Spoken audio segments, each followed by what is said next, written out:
ጤና ይስጥልኝ እንዴት አላችሁ ቤተሰቦች? እንግዲህ ላይክ ሰብስክራይብ ሼር አድርጉ። ሀሳቦችን በደንብ አቀራችኋለሁ። በተለይ መካከለኛው ምስራቅ ላይ ያለ በሊባኖስና በእስራኤል መካከል ያለው ውጥረት፣ በኢራንና በአሜሪካ መካከል ያለው ውጥረት፣ ሆርሙዝ ላይ ምንድን ነው ያለው፣ ከዚህ ከቀይ ባህር ፖለቲካ አንጻር የተገናኙ ጉዳዮች አሉና እነሱ ምንድን ናቸው የሚለው በስፋት ማንሳት ያስፈልጋል። በዛ ላይ ፕሬዚዳንት ዶናልድ ትራምፕና ጠቅላይ ሚኒስትር ቤንያሚን ኔታንያሁ አንዳንድ ጉዳዮችን የተነጋገሩባቸው መንገዶች፣ ቃላት ልውውጣቸው ከባድ እየሆነ መጥቷልና ያ ምንድን ነው የሚለውን ብዙ ሰዎች ማወቅ ይፈልጋሉ። እሱ በደንብ ማንሳት እንፈልጋለን። ከዛ ውጭ ደግሞ እናንተ በጣም ቤተሰብነታችሁ እየጨመረ በመጣ ሰዓት የዩቲዩብ ሪከመንድ ያደርጋል፣ ሀሳብም እኔም በነፃነት እንዳጋራ ያደርገኛል። ሁለት ነገሮችን ቀድሜ ላንሳ። ዩ አር ማይ ፋሚሊ ኦፍ ኮርስ ቤተሰብ ነን። ደጋግሜ በኩራት የምለው ነገር ስለሆነ ነው። ምክንያቱም ብታደርጓቸው ነገሮች ስለምመለከት በጣም ዴዲኬትድ የሆናችሁ አስተያየት የምትሰጡ ዴዲኬትድ የሆናችሁ የምትመለከቱ እያንዳንዳችሁ ማን ምን አየ እስከ ስንት አየ ምን አደረገ ነው የሚለውን በደንብ መረዳት ስለምችል ከእሱ አንጻር አፕሪሺየት። ለዛም ነው በኩራት ሁል ጊዜ ማይ ፋሚሊ የምላችሁ። ከዛ ውጭ ደግሞ ቢፌር ቴንክ በጣም ቢፌር። እኔ አንደኛ አይቼው ማላውቀው አይነት ነገር ነው የምታደርገው። ሁለተኛ ደግሞ ጀኒውን ነህ እና ሰው ታንኪዩ በጣም። እናንተም ተመልካቾች ፋሚሊ ታውቁታላችሁ ምን እያደረገ እንደሆነ እና ከዛ አንጻር ቢፌር በጣም ቴንኪዩ ሶ ማች። እዚህ ሀገር አይደለም አይሰራም፣ እኛ ሀገር ኢትዮጵያ ውስጥ ሆኖ ሌላ ሀገር ነው የሚሰራው። ኦፍኮርስ እሱ የሚያደርገው ኮንትሪቢሽን። ስለዚህ አይ አፕሪሺየት እንደዚህ አይነት ነገር መኖሩን እንዳለ አውቃለሁ፣ ግን ጀስት አይዘር ኢት ወርክስ ኦር ናት አላውቅም ነበረ ሆነስትሊ ስፒኪንግ። ሶ ቢፌር ቴንኪዩ ሶ ማች በጣም ቴንኪዩ። አንደኛ ዴዲኬትድ ነው ብዙ ነገሮች ያው ፐርሰናል እንዳይሆን ታንኪው ግን አመሰግናለሁኝ። እንደዚህ አይነት ነገሮች ኢነርጂ ይሰጣሉ፣ እንድንበረታ ያደርጋል፣ ብዙ ነገሮች እንድንመለከት ያደርጋል። እና እናንተም ኮመንት ታደርጉ ላይክ ሼር ታደርጉ በዛ ልክ ነው እንጂ እንደ ቢፌር አላልኩም። ቢካዝ ቢፌር ያደረገውን ነገር እንደሚደረግ እንኳን እናንተ እኔም ብዙ እንትን የለኝም ነበር እና ጀስት ጀኒውን የሆነ ሀሳብ ለማቅረብ ነበረ። እናንተም ደግሞ ጀኒውን የሆነ ኮንትሪቢሽን ስለጀመራችሁ ታንኪው ቨሪ ማች በጣም ቢፌር።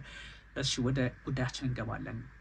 እንግዲህ ከዛ በፊት ግን አንድ ጉዳይ አለ። ኢትዮጵያ ውስጥ ያሉ ችግሮችን ከቨር ለምንድን ነው የማታደርገው? ኦፍኮርስ ማድረግ ነበረብኝ፣ ግን ከቨር ማድረግ ዋሻችኋለሁ ስል በጣም እኔ እንትን ትክክለኛውን ነገር ካልነገርኳችሁ ወይም ደግሞ የሚሰማኝን ነገር ከጨምሬ ካልነገርኳችሁ ልክ ስላልሆነ ነው። እና ሁለት ነጥቦችን እዚህ ላይ ከሰሞኑ እንግዲህ በአርሲ አካባቢ የሆነውን ነገር የምናውቀው ነው እና ከእሱ አንጻር አስተያየት መስጠትም የማልችልበት ምክንያት ምንድን ነው? እውነቱን ስለማልነግራችሁ ነው።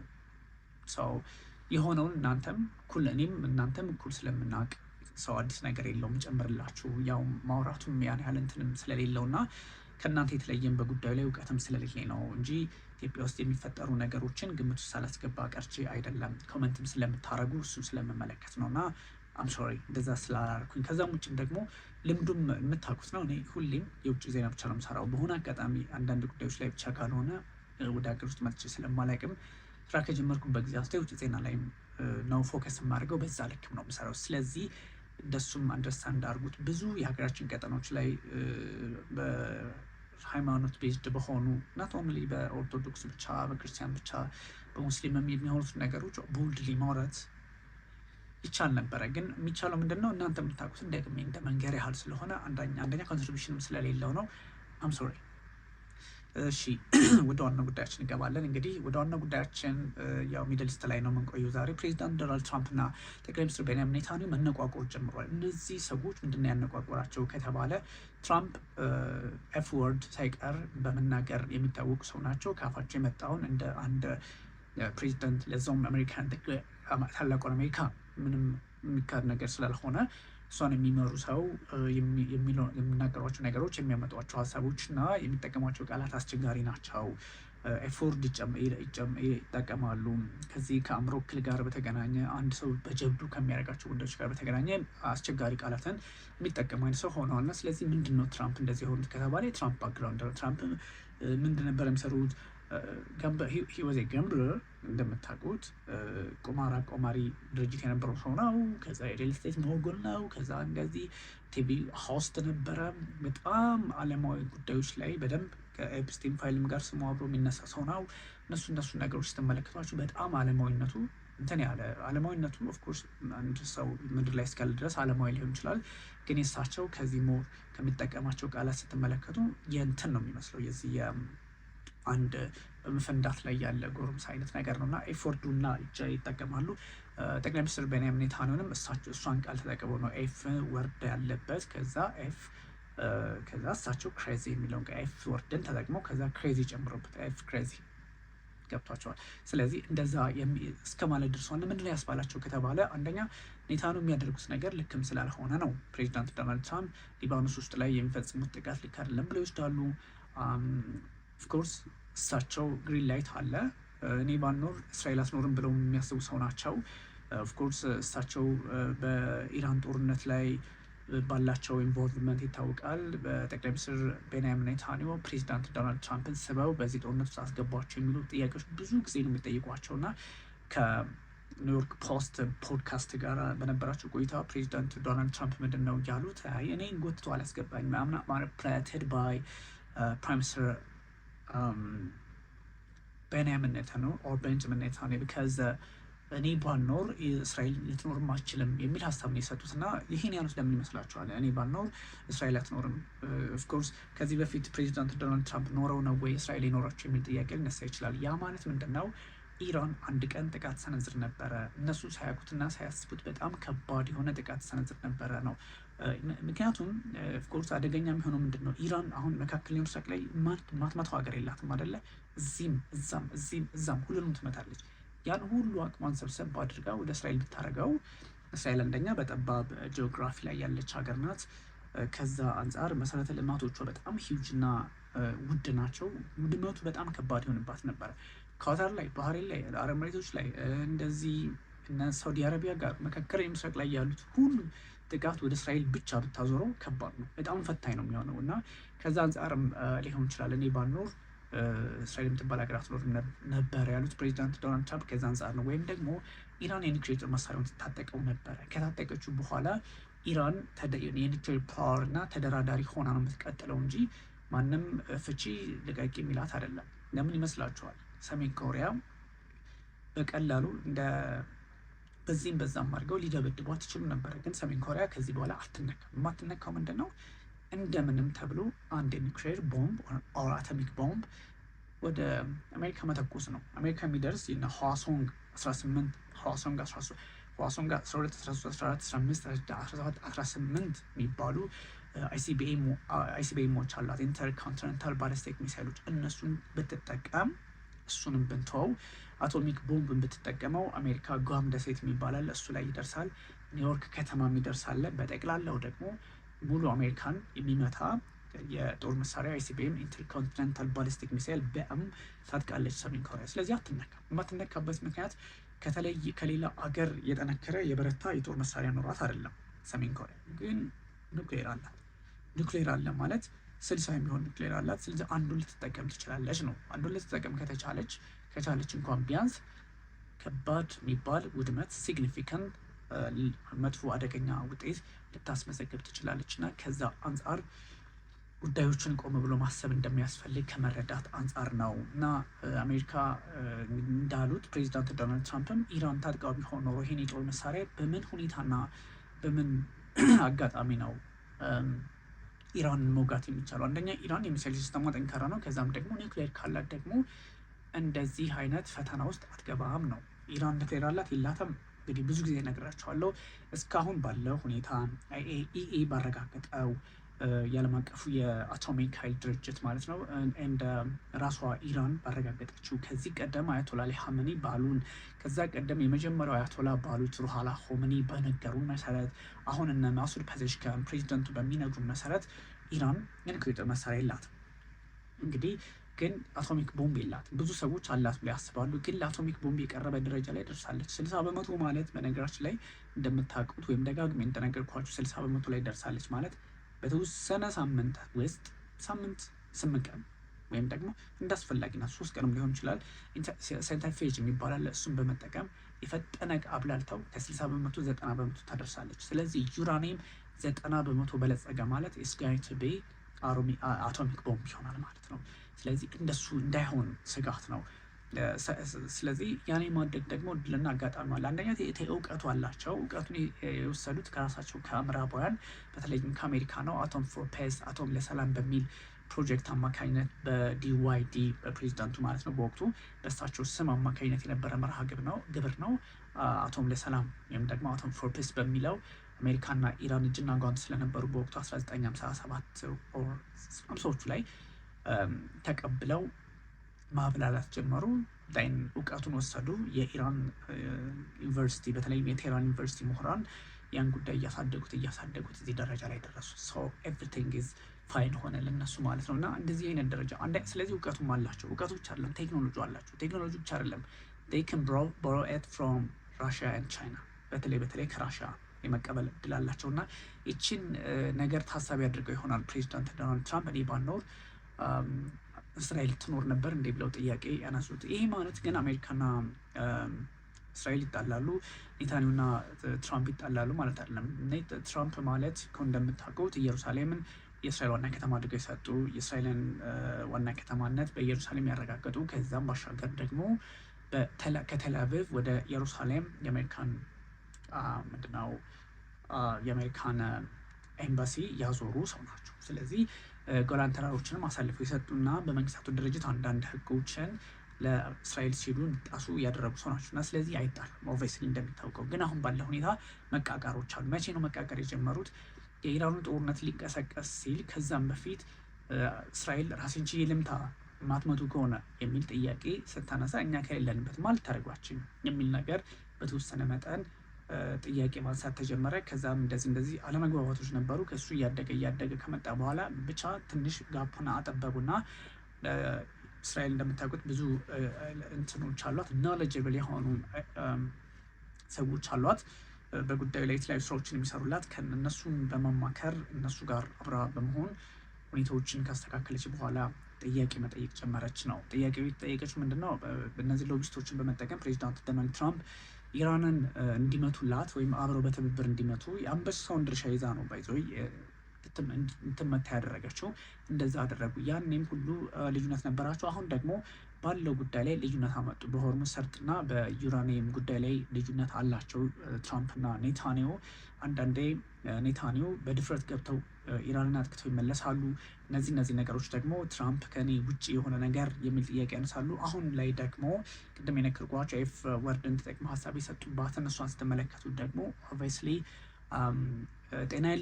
ጤና ቢስ ነው፣ እክል አለበት ወይም ደግሞ ቃሉን ላለመጠቀም ነው ና እንደዚህ እሱን ቃል ተጠቅመው ኤፍ ክራዚ ያሉትን ማለት ነው። እሱን ተጠቅመው እንደተሳደቧቸው በስልክ ሲወያዩ ከኔታንያሁ ጋር በዛ ልክ ተወያይተዋል። ስለዚህ ኔታንያሁ በሊባኖስ ውስጥ ያለውን ነገር በዛ ልክ የያዙበት መንገድ አለ የሚለው ነው። ይህ ሁሉ የመጣው እንግዲህ ምንድነው ሊባኖስ ላይ ያለው ጉዳይ መፍትሄ ይመጣለታል ተብሎ በሚታሰብበት ሰዓት ለመፍትሄ የማይሆንና አንዳንድ ችግሮችን በተለየ መንገድ የማያመጣ ስምምነት ላይ ተደርሷል የሚለው ነው። ይህ ስምምነት ፕሬዚዳንት ዶናልድ ትራምፕ እና ጠቅላይ ሚኒስትር ቤንያሚን ኔታንያሁ እንግዲህ በተወካዮቻቸው አማካኝነት የሊባኖስ መንግስት ጋር ባደረጉት ውይይት ባደረጉት ድርድር ስምምነት ላይ ተደርሷል። ስምምነቱ ምንድነው? ተኩስ አቁሙን ኢምፕሊመንት ለማድረግ ነው። ኢምፕሊሜንቴሽኑ ላይ ትኩረት ያደረገ ነው። ግን ይሄኛው ምንድነው? ኢምፕሊሜንቴሽኑ እስከምን ያስኬዳል ከተባለ አስቸጋሪ ነው። አንደኛ ሂዝቦላህን የሚያደርግ ነው። ሂዝቦላ የሚባልን ኃይል ከደቡባዊ ሊባኖስ የሚያስወጣ ወይም ደግሞ እስራኤል አሜሪካና የሊባኖስ መንግስት ሆነው ሂዝቦላህን ማስወጣት። ስለዚህ ከማን የፖለቲካ ሌቨሬጅ አንጻር ነው የሆነው? ከእስራኤል ጥቅም አንጻር የተደረገ ነው። ሊባኖስ ውስጥ የሊባኖስ መንግስት ሌላ ነው። ኦፍኮርስ እንደምታውቁት ሊባኖስ መንግስቷ ሌላ ነው። በዛኛው ደግሞ ያለው የሊባኖሱ ሄዝቦላ ደግሞ ሌላ ኃይል ነው።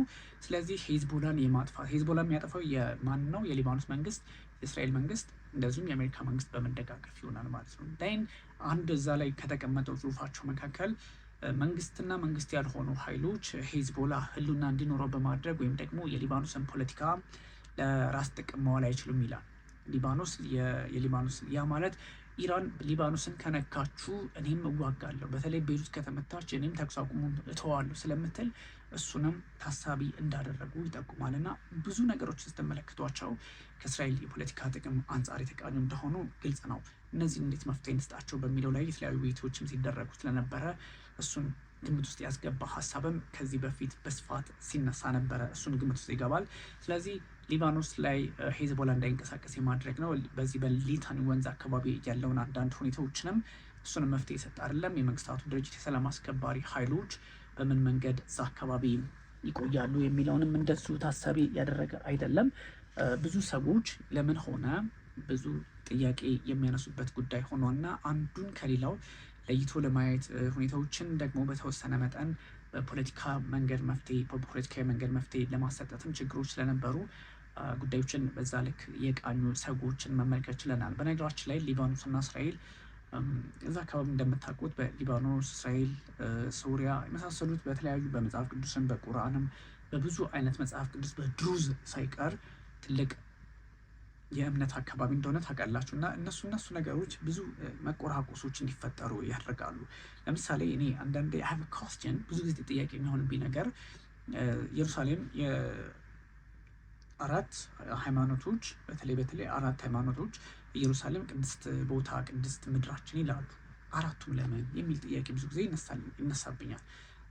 ምክንያቱም እንደዚህ ነገሮች የጸብ መነሻ እየሆኑ የመጡ ስለሆነ የዓለም አቀፍ የፖለቲካ ውድ በእርግጥ ያ ቦታ በስኔቸር የተቀደሰ ቦታ እንደሆነ ይታወቃል። ሆሊ ቦታ ነው። ስለዚህ ሆሊነቱ አንሼንት መሆኑም ጥንታዊ መሆኑም ነው። ምክንያቱም እዛ ቦታ ላይ እንግዲህ ከነቢዩ መሐመድ ጋር በተገናኘ ከዚህ ድሰንድ ያደረጉበት ይመስለኛል። እንግዲህ እሱን ብዙ ሃይማኖቱም ስለማላውቀው ከኢየሱስ ክርስቶስ ጋር በተገናኘ ያለውን ነገር እናውቃለን። የጀዊሽ ኮሚኒቲም ደግሞ እንደዚሁ። ስለዚህ ሌላም አንድ አራተኛ ድሩዝን ጨምሮ ሌላም ሃይማኖት ስለ ኢየሩሳሌም የሆነ ሀሳብ አለ እና እነዚህ ነገሮች ስንመለከታቸው ክርስትናውም ኢየሩሳሌም ቅድስት ቦታ በተለይም አላቅሳ መስጂድ ያለበት ቦታ በጣም በሚገርም ሁኔታ በክርስትና ውስጥ ያለው እንግዲህ ኦርቶዶክሱም ሌሎቹም ይገባኛል ሳይሆን ሆሊ ፕሌስ ብለው ነው የሚወስዱት። ከዛ ደግሞ ሙስሊምም እንደምታውቁት ቅድም ባነሳውላችሁ ሀሳቡን ያው እናንተ ታውቁታላችሁ ውስዳለውን ሆሊ ፕሌስ ነው ሶስተኛው አይ ቲንክ። ከዛ ደግሞ የአይሁድም ደግሞ እንደምታውቁት ሆሊ ፕሌስ ነው። ሌላ ሃይማኖትም አለ አራት ሆሊ ፕሌስ ነው።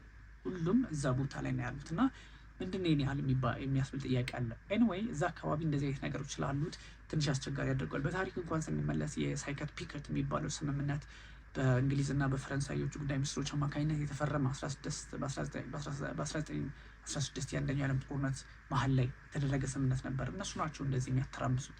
ሊባኖስ ወደ ፈረንሳይ፣ እነ ሶሪያ እስራኤል ወይም ደግሞ ፍልስጤም ያለችበትን ምድር ለእስራኤል እነ እንግሊዝ በሞግዚት ምናምን ብዙ ኃይሎች እዛ ውስጥ ገብቶ የነበረው ራሽያም ነበረችበት በነገራችን ላይ እንዲህ አይነት የሆነው ምንድን ነው በዛ አጋጣሚ ነው እና አስቸጋሪ ነው። እነ ባልፎር ዲክላሬሽን ምናምን የመጡት ከዛም በኋላ ቢሆኑም ብዙ ጥያቄ የሚያስነሱ ጉዳዮችን ግን በዛ አካባቢ ፖለቲካ ላይ መመልከት ይቻላል። ሰው ምንድን ነው መፍትሄው? ምን ማምጣት ይቻላል? በምን አይነት አውድና አንድምታ ነው ሁኔታዎች መፍትሄ ሊሰጣቸው የሚገባ የሚሉ ጥያቄዎችን ግራ ቀኝ ማንሳትም የሚያስፈልግበት ጊዜ ላይ ስለነበር ነው። እንደ አንዳንድ ሁኔታዎችን በጎ ናቸው ወይስ አይደሉም፣ አስቸጋሪ ነው ወይስ አይደለም የሚለውን ብዙ ሰዎች በጥያቄ መልክ ሲያነሱት የነበረውና ከዛ አንጻር የፖለቲካል አውዱን መቋጨትም እንደሚያስፈልግ ግልጽ ነበረ። በሱ ልክ ነው ፖለቲካው ሲሰራ የቆየው። አንዳንድ ሁኔታዎችም ደግሞ በዛ ልክ ነበረ ጊዜያቸውን እንትን ሲሉ የነበረው። ኤኒዌይ ሊባኖስና እስራኤል በጣም ብዙ ጊዜ ግጭት ውስጥ ነበሩ። ከ1948 ጀምሮ ማለትም እስራኤል ከተመሰረተችበት ጊዜ አንስቶ በተለያየ አጋጣሚ በተለያየ ሁኔታ ንትርክ ላይ የነበሩ አገራት ናቸው። አንዱ ሌላውን እንትን ለማለት አንዱ ጥሶ ለመውጣት እንደዚህ። ስለዚህ ከ1948 ጀምሮ አረቦች በእስራኤል ላይ ጦርነት ሲቀሰቅሱ አንስቶ በሱም ጦርነት ከዛም በኋላ 78 ላይ 82 ላይ 2006 እንደምታውቁት በተለያየ ጊዜ የአሁኑን 2014 እንደዚህ አይነት ጥቃቶች ነበሩ እንደምታውቁት እና እነዚህ ነገሮች እየጎሉ አንዱ ሌላውን ዶሚኔት ለማድረግ በሚሞክረው ጥረት በተለይም ደግሞ ሄዝቦላ ከባድ የሆነ የመጣ ኃይል በመሆኑ አለመግባባታቸው እየሰፋ ሄዷል እና ይህ ተኩስ አቁም ነው ወይስ ደግሞ ተኩስ ያለማቆም የሚል ሀሳብም ተሰጠና ጠቅላይ ሚኒስትር ቤንያሚን ኔታንያሁ ደግሞ እነዚህን ጉዳዮች ከዚህ ከዩራኒየም ፖለቲካ ጋር በተገናኘ ኢራን እሳት እየጫረች ነው፣ በእሳት የተጫወተች ነው የሚል መግለጫም ሰጥተዋል። ከዚህ ዩራኒየሙን አሳልፎ ከመስጠትና ካለመስጠት አንጻር ማለት ነው። ሰው ኢራን ነች ወይ እንደዚህ የሆነችው ወይም ደግሞ እሳት የጫረችው በእሳት የተጫወተች ነው የሚል ጠንከር ያለ መግለጫ መስጠታቸው በምን መንገድ ሊቋጭ እንደሚችል ታስቦ ነው የሚለውም ብዙ ሰዎች በተለየ መንገድና አቅጣጫ የሚመለከቱት ጉዳይ ሊሆን ይችላል። ግን ይሄ ባትሪሎ ያደረገ የፖለቲካ ነው ያለው እዛ አካባቢና ምንድን ነው የሚለውን ብዙ ሰዎች ቆመው የሚያስቡበት አውድና ሁኔታ ሊፈጠር ይገባል የሚሉ ሀሳቦች አሉ።